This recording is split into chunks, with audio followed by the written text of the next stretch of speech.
What's going on, everybody? Serial Entrepreneur here, and in today's video we're going to talk about everything you're going to want to know about website marketing for your marketing agency and your clients. So stay tuned, we got a good one for you.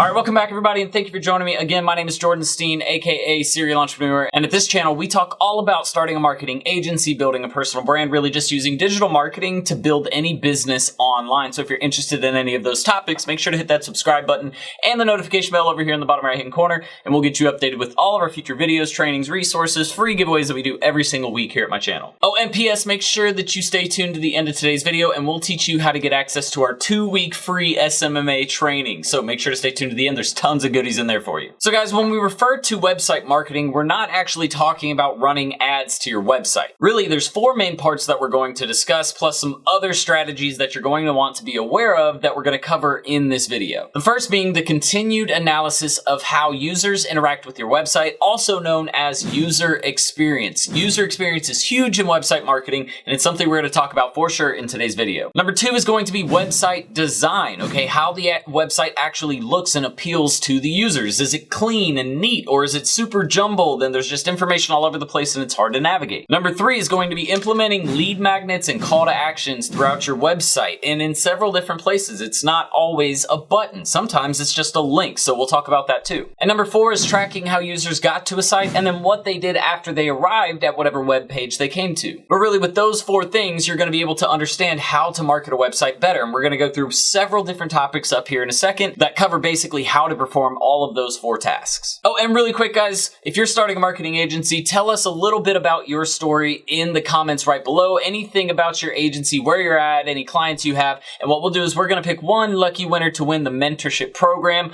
free access to our mentorship program for 3 months at the end of this video. So make sure you write a comment right below and we'll pick one winner. Okay, so the first thing we want to look at, guys, is making sure that your website actually talks to your customers. And you can do that by simply making the wording you use or choosing the right type of wording on the website for your copywriting, whether it be a sales page or home page or any other pages on your site. You can see certain things like here, wanting to level up. We know that our audience is a lot younger. They're not, in the older demographic. So we're going to try and speak to our younger audience. And we know that they're looking at keywords like digital marketing agency, personal brand. We know SMMA is a keyword that they're using or that people know in this industry. So we want to make sure that we use words that people are already familiar with. And we even use words like in some of our blog content, we'll say bro and dude and, just things that, you wouldn't necessarily see in another type of article. And the reason why is because we know our audience is super young. Next is actually building a flow to your website. And we like to call this the grid flow, where basically you have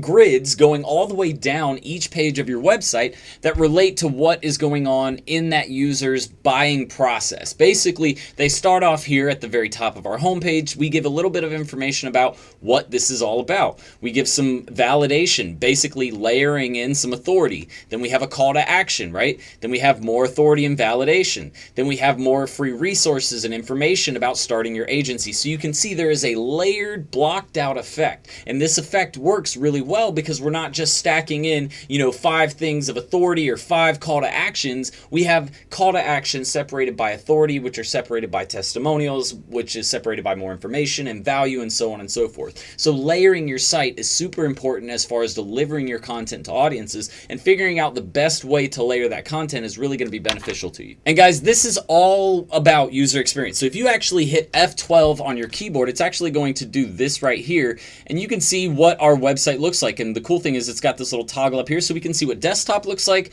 and what mobile looks like. And if you guys know anything about marketing nowadays, you know how important mobile is, right? So you can get a good idea of how users are using your website from a mobile perspective and from a desktop perspective, and really determine which one you need to put your primary focus on. With us at Serial Entrepreneur, we know that most people coming to our website are actually using desktop instead of mobile. So we focus more on making sure that our website version of our site is performing at top level all the time, and we make sure obviously that our mobile is good, but we spend more time on our desktop side of things. One thing we will note though is that SEO optimization is highly dependent on mobile optimization of a site. So we definitely wanted to make sure that our mobile end of things is good too. Now, really quickly, guys, we want to talk about keyword strategy, and it's because of how important keyword strategy is for a site. If you're not selecting and placing your keywords properly on each web page and your entire site, then you're not going to show up in search engine results the way you'd like to,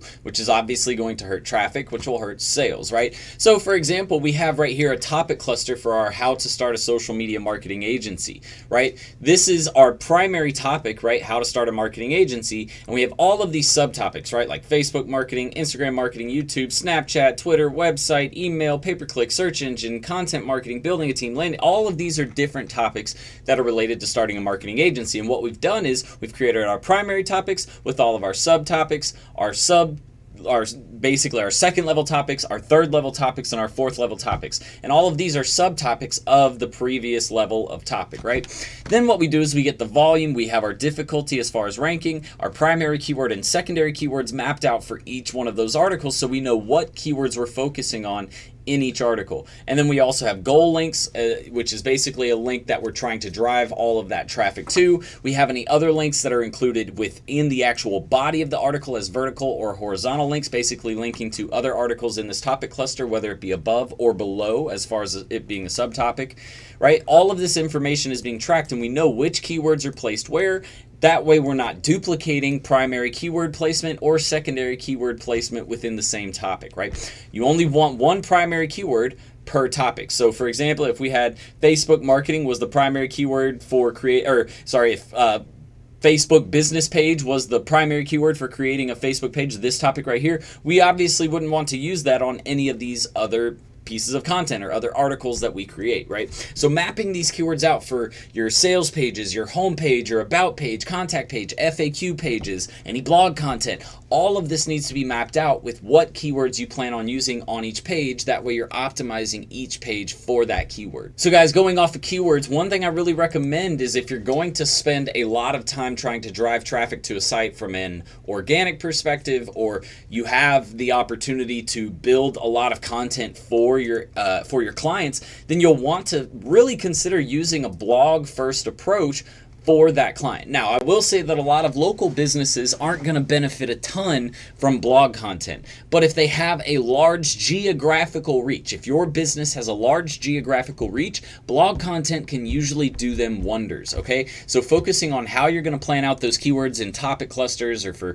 web pages or for your blog content, what your H1 tags will be, basically your H1 keywords, your H2 keywords, your H3 keywords, right? All of your header keywords, which that's just a bit, your H3 just means header 1, header 2, header 3. All of these are keywords that basically tell Google what this topic or what this article is about, okay? And so these are important to understand and to map out and to plan for your content and for your clients. But the biggest thing being, if you're going to go with the blog first approach, then you want to make sure that you're really spending time creating quality content and not just publishing any old piece of content. Another great thing about websites is adding in call to actions. Now, obviously we have our basic call to actions like our start here button, right? And this is going to take us to one of our primary products. But we also have call to actions like you can see right here. Want free training videos to build a $100,000 plus per year online business. Join over 10,000 plus active members in the Serial Entrepreneur Academy community. So then they enter their information, which puts them into an email subscribe list, which then sends them a big old automation full of SMMA training content, personal branding training content, all kinds of stuff. Another great call to action feature to put on your website, which is super simple to integrate, is like you can see right here with this Facebook Messenger bot.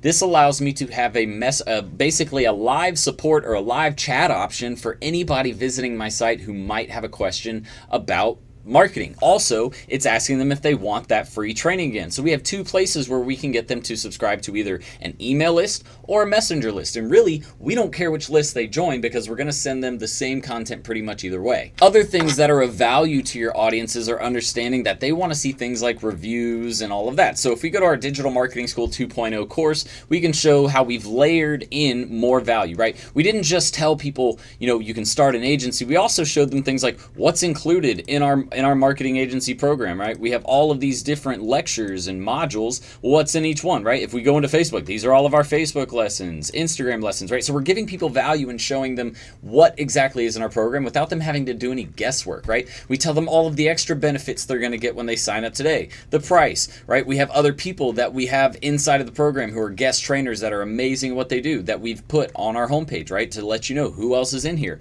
We have reviews and testimonials. These are super important because customers don't want to have to go search for these. They want to find them easily, and if you're not hosting them on your website, you're going to make it difficult for customers to find them, right? You never want a customer to have to search for reviews about your product or service. Even though you have them on Google and you have them on Facebook, you want them visible on your website as well, right? And then just more FAQs and information, call to actions, right? So we're layering in all of this information and all of this value for our potential audience. So guys, really quickly, if you're really interested in figuring out more that you can do about, website optimization and how you can really make it even better, we also put together this video right up here on what is probably wrong with your website and how to fix it. So make sure to either come back to this video later, open it up in a new tab, but make sure to check that video out. I promise you're going to love that one too. Now, the next thing I want to talk about with you guys is going to be wireframing. All right, these are some extra tips for planning websites and really getting it right. So wireframing is what makes website development a whole lot easier. Without building a wireframe, you're really just kind of shooting in the dark, okay? And a wireframe is exactly what it sounds like. It's a frame or a wireframe of the website and what it will look like. So for example, this is our homepage that we built out for the website that we were just showing you right here. This is actually what it looked like before it became a website, and you can see we have all kinds of notes. For example, what is our primary keyword? What are any LSI keywords that we might be using in this web page, right? And there's actually more on a list in an Excel spreadsheet somewhere that we created that goes along with this.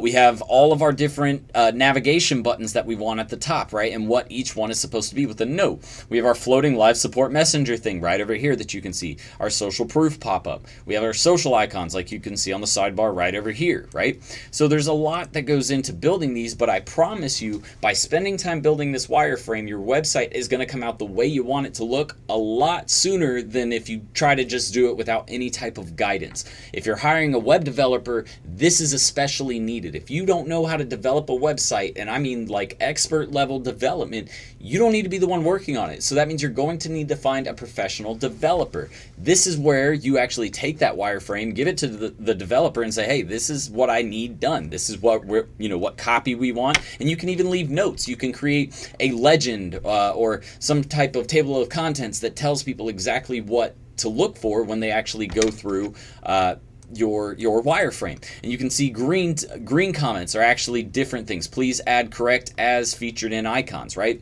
This is just a note versus something that we actually want inside of the actual website. So you can see more notes over here. We have all of our buttons. We have our footer down here with all of our call to actions. Everything that we need for each web page has been built out like you can see right here. And if we go through this, you can see every single web page has been built out with copy on it, all kinds of keywords, everything that we wanted for each one of the websites is built out here. Wireframing is super important, guys. Do not forget to do this. One of the next tools I want to give you guys, and this is really more relative to planning keywords and planning your actual content strategy, is going to be Search Console. If you haven't checked out Google Search Console, it's a completely free tool that you should be using on every single one of your clients' websites.